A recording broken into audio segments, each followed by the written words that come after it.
benvenuti al TG Sicilia. Le principali notizie. Il referendum costituzionale sulla separazione delle carriere dei magistrati. 20.000 siciliani, si calcola, faranno i rappresentanti di lista in tutta Italia fuori dalla nostra regione. Così potranno votare aggirando il divieto per i fuorisede.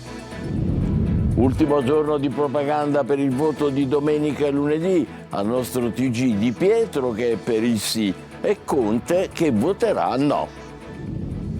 Palermo, furiosa rissa tra giovani al centro commerciale di Marineo per un commento che ha offeso una ragazza. Si sono pestati in 15, denunciati in 4.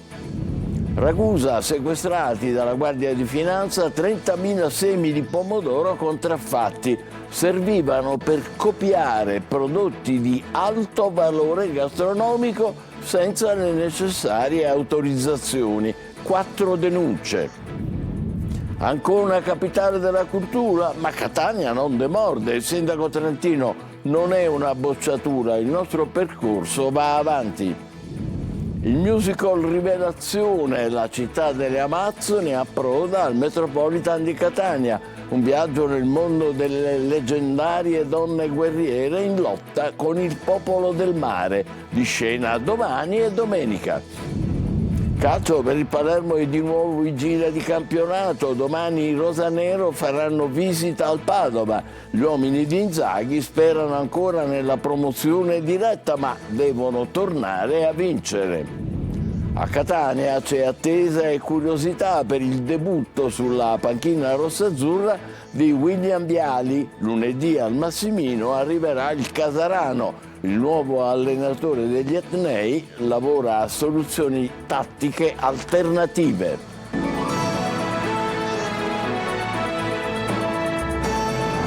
Bentrovati, lo sapete, domenica e lunedì si voterà per il referendum costituzionale per la riforma della giustizia. Ebbene, circa 20.000 siciliani fuori sede, che in questa consultazione non potrebbero partecipare a distanza, hanno scelto di fare i rappresentanti di lista nelle diverse regioni per poter votare ugualmente. Luca Ciliberti. Il 22 e 23 marzo si voterà per il referendum sulla riforma della giustizia. Non servirà quorum, ogni voto dunque risulterà determinante per l'esito finale della consultazione. I fuorisede, a differenza delle ultime elezioni europee, non possono votare a meno che non facciano rientro nel loro luogo di residenza. Ma i costi di voli, treni e carburante rendono quasi proibitivi gli spostamenti. In tanti, per partecipare comunque al voto, hanno deciso di iscriversi come rappresentante di lista ai seggi. In Sicilia i rappresentanti di lista fuorisede saranno circa 3.000, si tratta prevalentemente di studenti e lavoratori pendolari. In tutta Italia, invece, i siciliani che parteciperanno al voto da rappresentanti di lista saranno circa 20.000. In tutto il paese sono circa 60.000 seggi, significa che in teoria potrebbero essere nominati e votare tra partiti e sostenitori e comitati alcune centinaia di migliaia di fuorisede. Per questo referendum non è previsto il voto fuorisede perché a gennaio la maggioranza alla Camera aveva respinto gli emendamenti con cui l'opposizione aveva chiesto di introdurlo. Il Ministero dell'Interno aveva sostenuto che non ci sarebbe stato abbastanza tempo per organizzare le procedure. Di avviso contrario le opposizioni, secondo le quali proprio il voto dei fuorisede in tutta Italia potrebbe essere determinante contro la riforma. Ultimo giorno di propaganda sul referendum sulla separazione delle carriere dei magistrati. Al nostro TG Di Pietro che voterà sì e Conte che è per il no. Eccoli al microfono di Luca Ciliberti. Dottore Di Pietro, perché votare sì alla riforma sulla giustizia? Io voto sì e invito a votare sì per una ragione di metodo e di merito. Di metodo perché è una riforma che voleva anche il centro-sinistra, di cui io ho fatto parte nel secondo governo Prodi e l'avevamo anche votata una prima volta in Parlamento. Poi, poiché un magistrato ha imprudentemente messo sotto accusa il Ministro della Giustizia, è caduto il governo e non si è potuto finire. Una ragione di merito molto semplice. In questo momento nel sistema accusatorio c'è un'anomalia, vale a dire che chi deve giudicare fa parte della stessa famiglia di chi deve accusare e allora il problema è molto semplice. Se fossimo davanti a una partita, e questa è una partita della vita, voi sareste tranquilli e sereni se l'arbitro viene scelta anche dalla squadra avversaria. Io penso che sia meglio che l'arbitro faccia parte della famiglia degli arbitri, la difesa fa parte della famiglia degli avvocati e l'accusa fa parte della famiglia dei pubblici ministeri.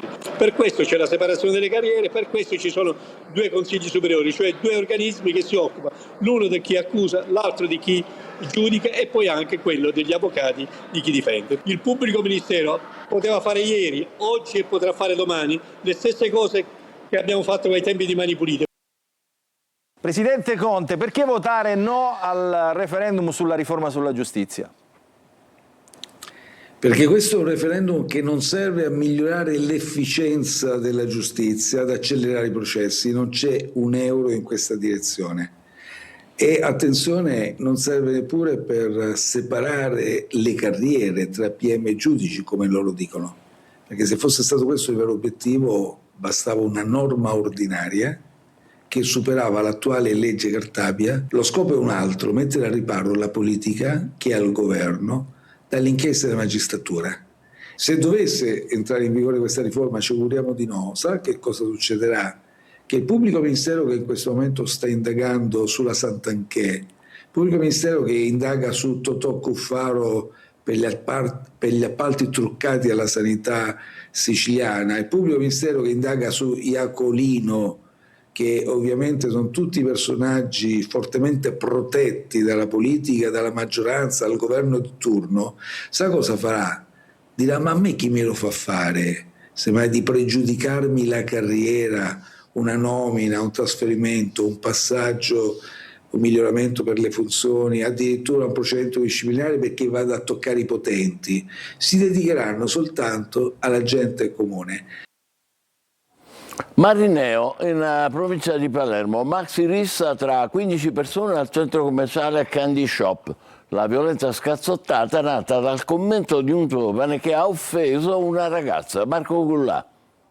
Prima uno sguardo, poi un apprezzamento che ha scatenato una feroce e violenta rissa. Siamo a Marineo, in provincia di Palermo. Un apprezzamento rivolto da un giovane a una ragazza ha scatenato una scazzottata nei pressi del centro commerciale Candy Shop.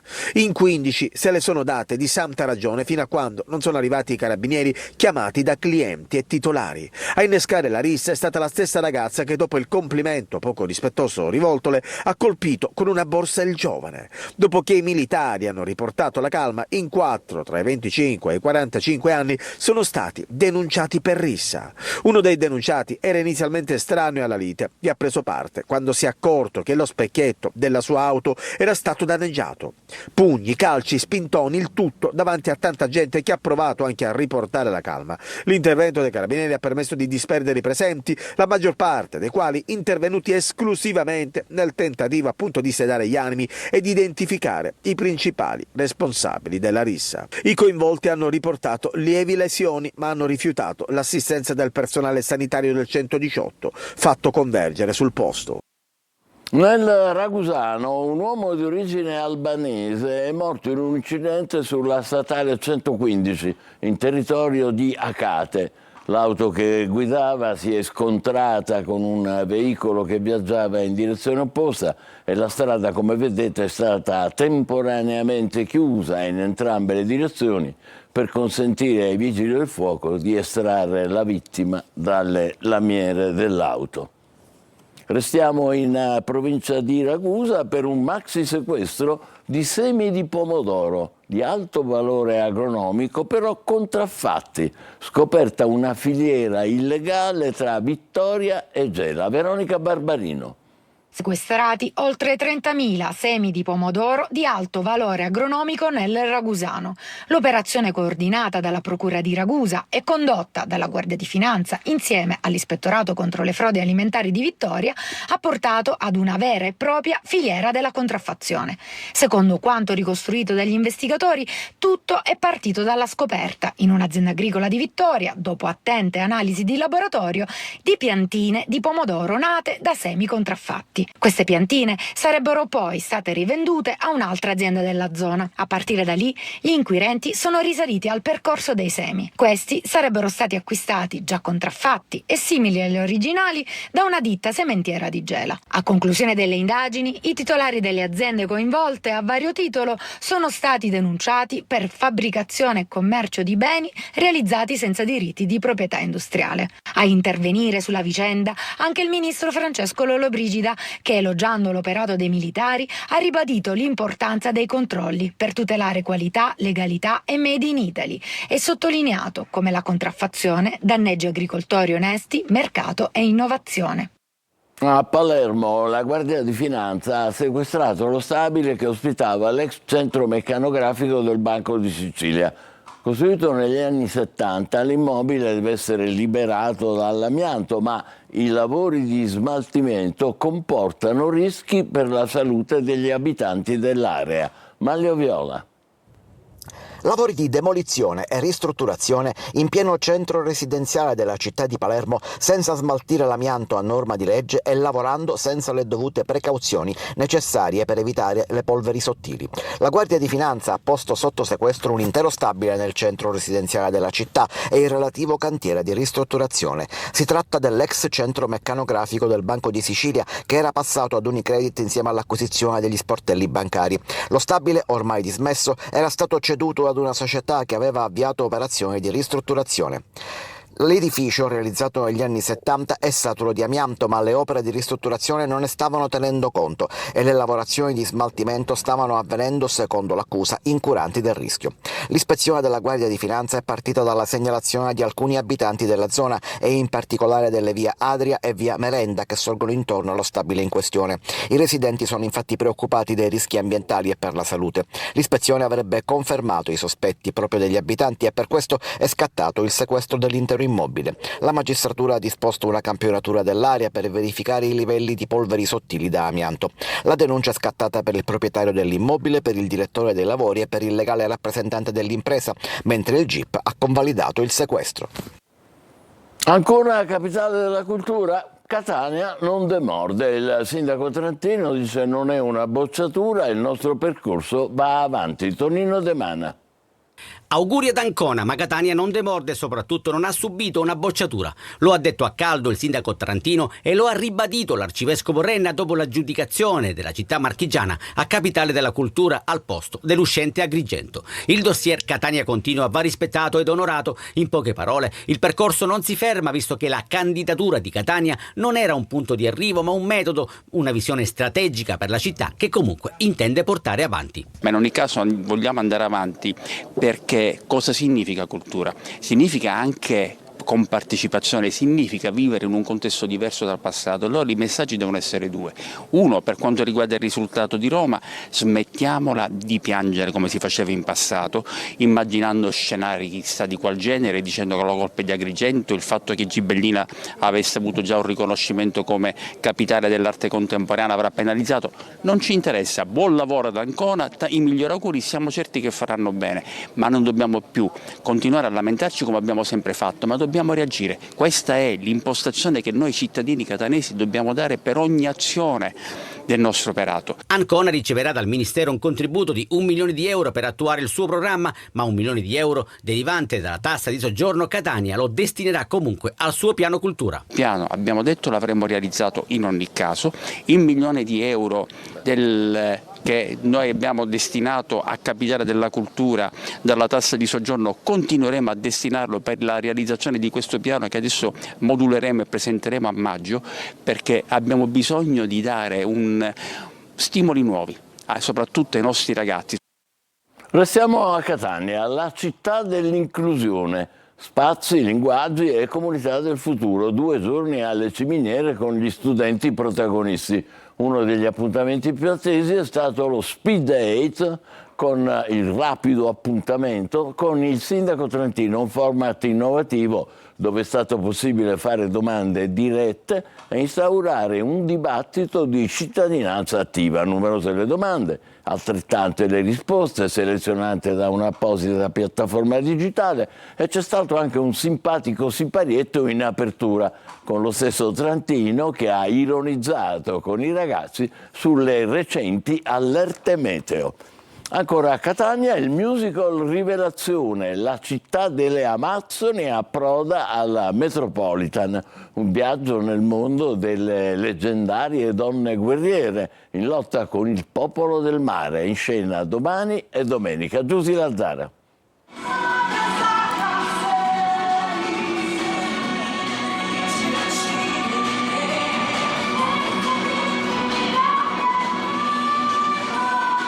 Un viaggio mozzafiato, un intreccio antico tra la forza delle guerriere in lotta con il popolo del mare e il richiamo del cuore. L'opera Rivelazione, la città delle Amazzoni, con le musiche inedite di Franco Lazzaro e Airam e la drammaturgia di Andrea Tomaselli, approda a Catania al Metropolitan e racconta le imprese spettacolari delle leggendarie guerriere. Al centro della narrazione il tema della guerra e della pace, quanto mai attuale in questo tempo.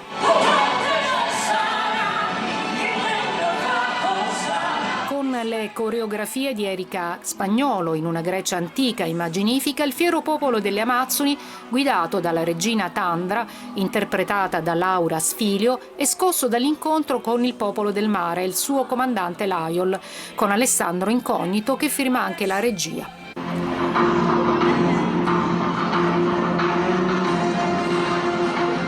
Battaglie cruente e passioni travolgenti, un sentimento per il nemico si farà strada e l'amore tra due persone cambierà un odio che da generazioni divide due popoli.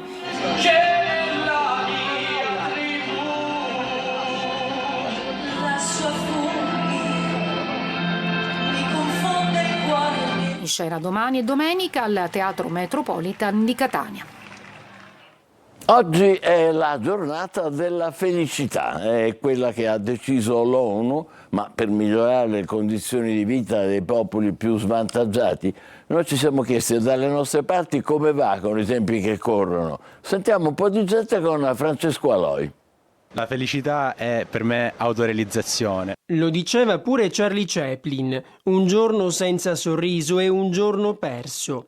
E nella giornata della felicità questa frase risuona ancora di più. Bisogna essere sempre felici e soprattutto lavorare. Ognuno ha il suo modo di trovare la felicità. Non mi posso lamentare io. Famiglia sta bene, fortunatamente. Amore, no, mia famiglia c'è, la compagna no, però. Ma se negli ultimi mesi gli italiani felici sono il 69%, non mancano i fattori che causano l'infelicità. I rincari secondo voi influiscono? Beh, sicuramente sì, senz'altro, soprattutto in quest'ultimo periodo, assolutamente sì. Quindi come fare per esistere ed essere felici? La felicità la devi avere tu dentro, a prescindere da tutto quello che ti circonda. Non c'è niente nella vita, non c'è niente, solo collera e dispiacere. E poi c'è chi trova la felicità anche in un gol della propria squadra del cuore, chi facendo una passeggiata e chi ascoltando musica. E in base al mio stato d'animo magari, come posso dire, mi immedesimo in quelle note musicali. La felicità dall'Italia al mondo la raccontano in musica Albano e Romina, ma c'è anche chi la felicità la insulta, come dei giornalisti. Sì, perché a loro dire dura troppo poco. In bocca al lupo a tutti quanti, facciamo la nostra pausa, tra poco per il calcio la vigilia di campionato per il Palermo e poi il Catania che si prepara a scendere in campo con il nuovo tecnico Viali, suscitando naturalmente attesa e curiosità. State con noi, vi aspetto.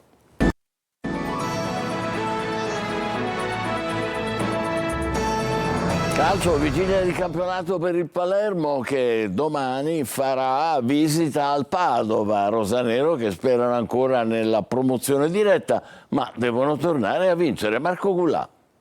Ultima chiamata per l'aereo promozione diretta. Il Palermo ha fatto il check-in ma rischia di rimanere a terra. Domani a Leuganeo contro il Padova i rosanero devono necessariamente vincere e sperare nei passi falsi delle dirette concorrenti. In programma c'è anche Monza-Venezia, mentre il Frosinone, terzo, giocherà a Bolzano. La formazione di Inzaghi, con una combinazione favorevole di risultati, potrebbe tornare a sperare, ma ovviamente deve prima pensare al suo cammino e a vincere contro un coriaceo Padova.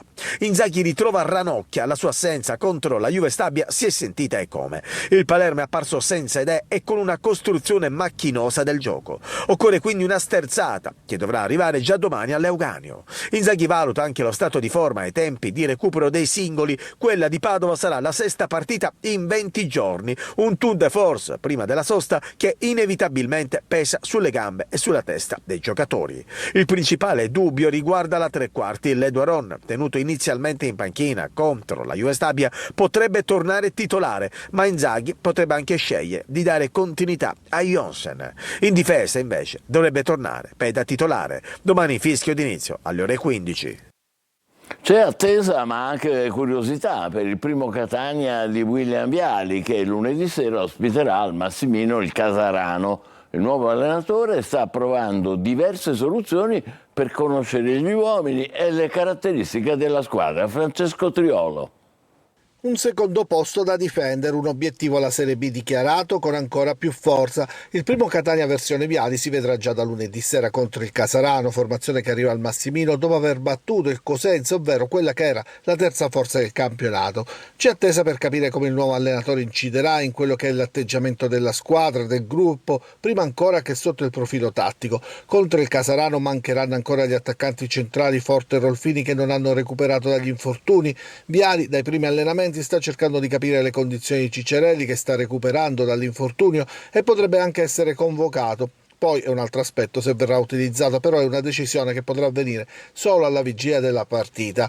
Viali sotto il profilo tattico ha provato un po' di tutto, ha cercato di capire, di conoscere soprattutto giocatori e caratteristiche. Difesa a 3, poi a 4, pressione, fase offensiva, la base e la mediana a 2 con Di Tacchi e Quaini, con Di Noia o Corbari, che potrebbero anche spostarsi come mezzala in caso di 3-5-2, ipotesi sulle quali sta lavorando e lavorerà ancora sia Viali che il suo vice Cottafava in questi giorni, e qualcosa sulle indicazioni che avrà ottenuto si potrà capire dalla conferenza stampa della vigilia. Da oggi si inizierà anche a studiare l'avversario, a cominciare dall'ex Chirico, che è considerato l'elemento più pericoloso dei salentini. Lo sa bene Viali, che Chirico lo conosce per averlo allenato. Noi ci fermiamo qui, l'appuntamento per altre notizie alle 20. Grazie per averci seguito, buon pomeriggio.